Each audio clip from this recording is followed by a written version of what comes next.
I remember when I was a kid first playing the Elder Scrolls 4 Oblivion, I got quite the fairy tale impression. It seemed all was right with the glorious empire and that everyone got on peacefully. That is until the apocalyptic Oblivion crisis came. And the Third Era is often painted as this glory era, a golden age of peace and stability created by Tiber Septim, the one true emperor god, and the Septim Dynasty that followed. However, when you look and comb over the history books, you get told quite the different story. What is up, ladies and gentlemen? My name is Scott from Fudge Muppet, and today we are looking at one of the most devastating wars of the Third Era. A war that nearly split the Septim Dynasty and nearly destroyed the legacy of Tiber Septim, the War of the Red Diamond. You may be familiar with the Wolf Queen Potema and the quest about her revival near Solitude. Well, she is very much involved in this event and we have lots to talk about, so sit back, relax, and let's dive right in. So first we're going to need a little bit of context, who, what, where.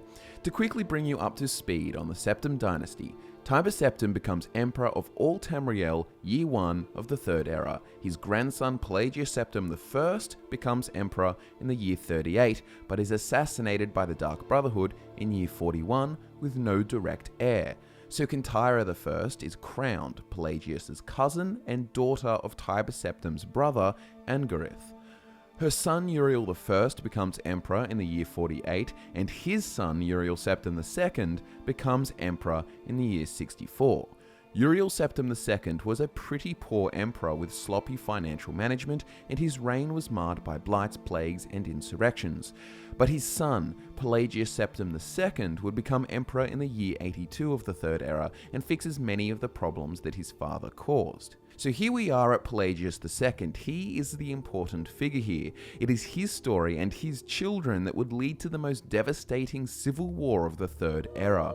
In the autumn of year 63, a prince at the time, Pelagius II, goes to the High Rock city-state of Camlorn to court the daughter of King Vulasted.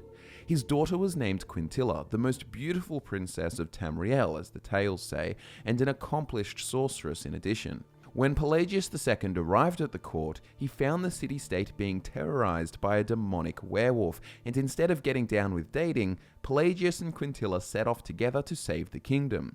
Quintilla used her sorcery and Pelagius used his sword. Together they killed the beast, and using the power of mysticism, Quintilla chained the beast's soul to a soul gem, and Pelagius would have this made into a ring, and then married her. Now, this ring with the soul of a demonic werewolf is important because it is the soul that is said to have influenced the birth of their first child, Potema, the Wolf Queen.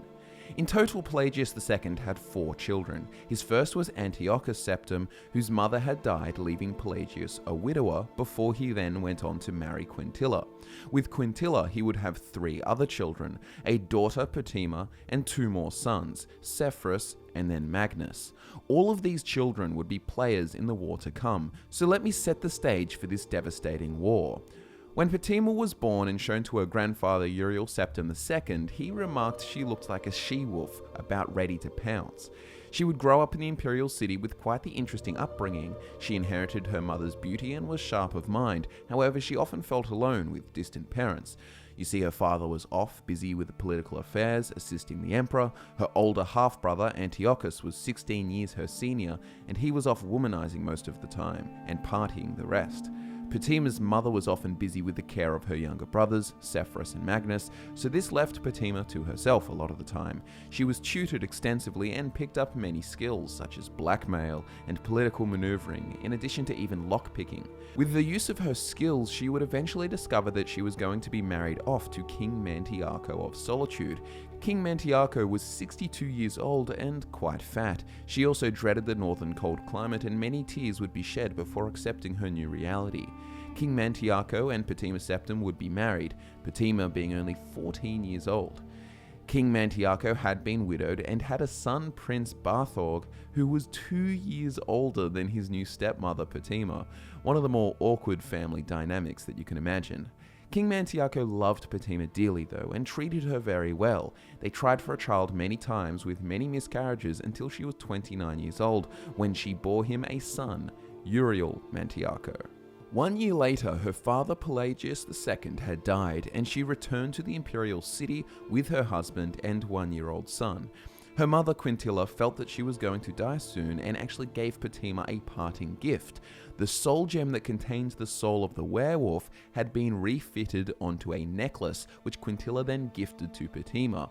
This is important because the legacy of this werewolf soul corrupting and influencing is not over yet. While in the imperial city, she also would conspire and try to prevent her older half-brother Antiochus becoming emperor. The following excerpt from Book 3 of The Wolf Queen details the confrontation. The next morning, the storm reappeared in all its fury. The pelting on the walls and ceiling was agony to Antiochus, who was discovering that he no longer had his youthful immunity to a late night of hard drinking. He shoved hard against the Argonian wench sharing his bed. "Make yourself useful and close the window," he moaned. No sooner had the window been bolted than there was a knock at the door. It was the spy master. He smiled at the prince and handed him a sheet of paper. "What is this?" said Antiochus, squinting his eyes. "I must still be drunk. It looks like orcish. I think you will find it useful, your majesty. Your sister is here to see you." Antiochus considered getting dressed or sending his bedmate out, but he thought better of it. Show her in. Let her be scandalized. If Potema was scandalized, she did not show it. Swathed in orange and silver silk, she entered the room with a triumphant smile, followed by the man-mountain Lord Vokken. "Dear brother, I spoke to my mother last night and she advised me very wisely. She said I should not battle with you in public for the good of our family and for the empire. Therefore," she said, producing from the folds of her robe a piece of paper, "I am offering you a choice." "A choice," said Antiochus, returning her smile. "That does sound friendly. Abdicate your rights to the imperial throne voluntarily, and there is no need for me to show the council this," Potema said, handing her brother the letter. "It is a letter with your seal on it saying that your new father was not Pelagius Septim II, but the royal steward Fondokuth. Now before you deny writing the letter, you cannot deny the rumors, nor the imperial council will believe that your father, the old fool, was quite capable of being cuckolded. Whether it is true or not, or whether the letter is a forgery or not, the scandal of it would ruin your chances of being the emperor." Antiochus's face had gone white with fury. "Don't fear, brother," said Potema, taking back the letter from his shaking hands. "I will see to it that you have a very comfortable life and all the whores your heart or any other organ desires." Suddenly Antiochus laughed. He looked over at his spy master and winked. "I remember when you broke into my stash of Khajiiti erotica and blackmailed me. That was close to 20 years ago. We've got better locks now. You must have noticed. It must have killed you that you couldn't use your own skills to get what you wanted." Potema merely smiled. It didn't matter. She had him. "You must have charmed my servant here into getting you into my study to use my seal," Antiochus smirked. "A spell, perhaps, from your mother, the witch." Potema continued to smile. Her brother was cleverer than she thought. "Did you know that charm spells, even powerful ones, only last so long?" "Of course you didn't. You never were one for magic. Let me tell you, a generous salary is a stronger motivation for keeping a servant in the long run, sister." Antiochus took out his own sheet of paper. "Now I have a choice for you." "What is that?" said Potema, her smile faltering. "It looks like nonsense, but if you know what you're looking for, it's very clear. It's a practice sheet. Your handwriting attempting to look like my handwriting. It's a good gift you have. I wonder if you haven't done this before, imitating another person's handwriting. I understand a letter was found from your husband's dead wife saying that his first son was a bastard. I wonder if you wrote that letter. I wonder if I showed this evidence of your gift to your husband, whether he would believe you wrote that letter. In the future, dear Wolf Queen, don't lay the same trap twice." Potema shook her head, furious, unable to speak. "Give me your forgery and go take a walk in the rain. And then, later today, unhatch whatever other plots you have to keep me from the throne." Antiochus fixed his eyes on Potema's. "I will be Emperor, Wolf Queen. Now go." Potema handed her brother the letter and left the room. For a few moments, out in the hallway, she said nothing. She merely glared at the silvers of rainwater dripping down the marble wall from a tiny, unseen crack. "Yes, you will, brother," she said, "but not for very long." Funnily enough, it would be a while, and Emperor Antiochus would die eventually. All the family would return for the funeral in the imperial city, and the Wolf Queen Potema would be quick to assert her son as true heir to the throne, attempting to denounce Antiochus' daughter, Kintyra II. Potema presented her speech to the Elder Council. She began with flattery and self-abasement. "My most august and wise friends, members of the Elder Council, I am but a provincial queen, and I can only assume to bring to issue what you yourselves must have already pondered." She continued on to praise the late emperor, who was a popular ruler in spite of his flaws. "He was a true septim and a great warrior, destroying, with your counsel, the near-invincible armada of Pyandonia. But little time was wasted before she came to a point. The Empress Magna unfortunately did nothing to temper my brother's lustful spirits. In point of fact, no whore in the slums of the city spread out on more beds than she. Had she attended to her duties in the imperial bedchamber more faithfully, we would have a true heir to the empire, not the half-wit milksop bastards who call themselves the Emperor's children. The girl called Kintyra is popularly believed to be the daughter of Magna and the captain of the guard. It may be that she is the daughter of Magna and the boy who cleans the cistern. We can never know for certain, not as certainly as we can know the lineage of my son, Uriel, the last of the Septim Dynasty." Despite Potema's eloquence, the Elder Council allowed Kintyra to assume the throne as the Empress Kintyra II. Potema and her son Uriel angrily returned to Skyrim and began assembling their rebellion. This would mark the beginning of the War of the Red Diamond. So to recap, the Wolf Queen of Solitude denies Kintyra II's legitimacy as an heir and proclaims her son Uriel Mantiarco as the true heir to the throne. On Team Potema, we have all of Skyrim on her side, in addition to the many disgruntled lords of High Rock and Northern Morrowind who were unsatisfied with the recent management of the Empire under Emperor Antiochus, and they were no more excited for the prospect of his daughter, Empress Kintyra II, who was also rumoured to be a bastard. On the other team, we have Empress Kintyra II with the support of her two uncles and brothers to Potema, Sephirus, and Magnus Septim. So begins the War of the Red Diamond in the 120th year of the Third Era. The first early strikes against the Empire were entirely successful. Throughout Skyrim and Northern High Rock, the Imperial army found themselves under attack. Potema and her forces washed over Tamriel like a plague, inciting riots and insurrections everywhere they touched. In the autumn of the year, the loyal Duke of Glenpoint on the coast of High Rock sent an urgent request for reinforcements from the Imperial army, and Kintyra, to inspire the resistance to the Wolf Queen, led the army herself. However, this was unfortunately all a ruse, and when Kintyra came to stay at Glenpoint with her army, she was betrayed by the Duke. Feeling a chill from the night air at the window, Kintyra went to shut the latch. The two guards on the battlements were gone. She leaned over at the sound of a muffled struggle behind one of the barren trees and did not hear the door open. When she turned, she saw Queen Potema and Menton, Duke of Glenpoint, in the room with a host of guards. "You move quietly, aunt," she said after a moment's pause. She turned to the Duke. "What turned you against your loyalty to the Empire?" "Fear and gold," said the Duke simply. "What happened to my army?" asked Kintyra, trying to look Potema steadily in the face. "Is the battle over so soon?" "All your men are dead," smiled Potema, "but there was no battle here, merely quiet and efficient assassination. There will be battles ahead, against Modellus in the Dragontail Mountains, and against the remnants of the Imperial army in the city. I'll send you regular updates on the progress of the war."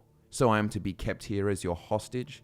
asked Kintyra flatly, suddenly aware of the solidity of the stones and the great height of her tower room. "Damn you, look at me! I am your empress!" "Think of it this way. I'm taking you from being a fifth-rate ruler to a first-rate martyr," said Potema with a wink.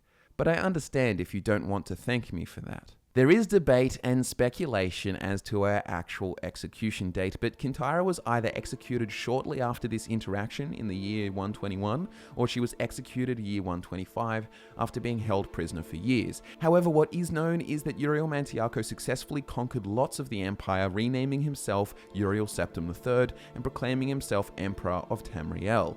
His uncle Sephirus Septim in Ghislaine with his Redguard Queen Bianchi and Magnus Septim, the King of Lilmoth, would resist this. Important thing to note about Magnus is that his wife Helena gave birth to Pelagius Septim III in the 125th year. Keep that in your mind. It was also this 125th year when things started to look up for the resistance against Potema and Uriel III. By the summer, Sepphoris Septim had retaken Western High Rock and continued to push forward from the west, while Magnus takes his army of Argonian troops through the loyal parts of Morrowind and into Skyrim, launching an attack from the east. There would be a long and slow progression of the war for over 2 years until the Battle of Ichdeg. Sepphoris Septim had been fighting Emperor Uriel Septim III's forces in Hammerfell, and during the Battle of Ichdeg, Uriel Septim was finally captured. The captured emperor was to be brought to Ghislaine and to stand trial, but an angry mob attacked the caravan transporting him and burned it down along with Uriel inside. Most of the kings of Tamriel began pledging themselves to the new emperor, Sepphoris Septim, who in return for their support was pushed into granting them higher levels of autonomy and independence. Potema, however, continued fighting and fighting, losing battle after battle, desperately trying to win by signing pacts with Daedra and summoning undead armies. Her territory was quickly reduced to solitude, and this marks the end of the War of the Red Diamond. However, it would be 10 years later, year 137, that Magnus Septim would finally breach the walls of the Blue Palace after a month-long siege, and found Potema in her bedroom, smiling a toothless grin before she drew her last breath and died. Why was she smiling? Well, Potema had her last little bit of revenge before she died. Earlier, she had left the Blue Palace disguised as a random old woman and met a young Pelagius III, Magnus's son. She gifted him the necklace containing the soul of the werewolf, knowing that it would drive him mad, her final act of revenge against her brothers. Emperor Sepphoris Septim would fall off his horse 3 years later and die, and with all his children dead from the War of the Red Diamond, the throne passed to his younger brother Magnus Septim. Emperor Magnus Septim dies 5 years later, and his son Pelagius III becomes emperor. Pelagius III left one of the most interesting legacies of most emperors and would become known as Pelagius the Mad. So not only was Potema responsible for a brutal civil war that nearly tore the empire apart, she also indirectly turns the future emperor, Pelagius III, insane as an act of revenge. Centuries later, the Dragonborn defeats a cult of necromancers in Wolfskull Cave who were trying to resurrect Potema, but they were thwarted, and the Dragonborn defeated the Spectre of Potema and stopped her from returning fully. One of the most interesting things to note is that if she were to be fully resurrected, she would be a true Septim and have the most legitimate claim to the throne of the Empire over the Mede Dynasty. Imagine an alternative outcome to Skyrim, where the Dragonborn fails and Queen Potema is resurrected in the flesh and then tries to reclaim the Empire. Just a fun little idea to ponder there. Anyways, thank you so much for watching, guys. I hope you enjoyed learning about the War of the Red Diamond and how the Third Era wasn't all that peaceful and full of bliss. My name is Scott from Fudge Muppet. Social media links are in the description. Like if you enjoyed the video, subscribe for more, and I'll be back to nerd out with you again next time.